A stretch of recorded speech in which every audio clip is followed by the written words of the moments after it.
وَقَضَى رَبُّكَ أَلَّا تَعْبُدُوا إِلَّا إِيَّاهُ وَبِالْوَالِدَيْنِ إِحْسَانًا، اور تمہارے رب نے حکم فرمایا کہ اس کے سوا کسی کی عبادت نہ کرو اور ماں باپ کے ساتھ اچھا سلوک کرو۔ اگر تیرے سامنے ماں باپ میں سے کوئی ایک یا دونوں بڑھاپے کو پہنچ جائیں تو ان سے اف تک نہ کہنا اور انہیں نہ جھڑکنا، اور ان سے خوبصورت نرم بات کہنا، اور ان کے لیے نرم دلی سے عاجزی کا بازو جھکا کے رکھ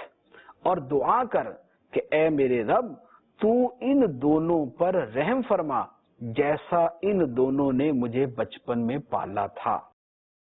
یہ ہے ماں باپ کے بارے میں قرآن پاک کی تاکید۔ فرمایا ماں باپ سے اچھا سلوک کرو، اگر دونوں یا ایک بڑھاپے کو پہنچ جائے تو اف تک نہ کہو، یعنی وہ بات کہیں تو آگے سے چڑ کر یا برا منا کر یہ نہ بولو یار کیا پیچھے پڑ جاتے ہیں، اف تک کا لفظ اپنی زبان پر نہ لے کے آؤ۔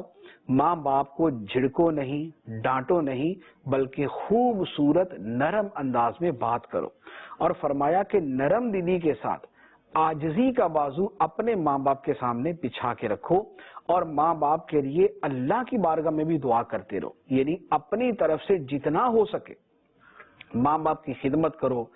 اچھے انداز سے پیش آؤ، ان کی جتنی تعظیم کر سکتے ہو کرو۔ یہ سارا کچھ کرنے کے بعد بھی یہ سمجھو کہ تم نے حق ادا نہیں کیا، لہذا اللہ کی بارگاہ میں دعا کرو کہ اے اللہ میرے ماں باپ پہ رحم فرما جس طرح انہوں نے بچپن میں مجھے پالا تھا۔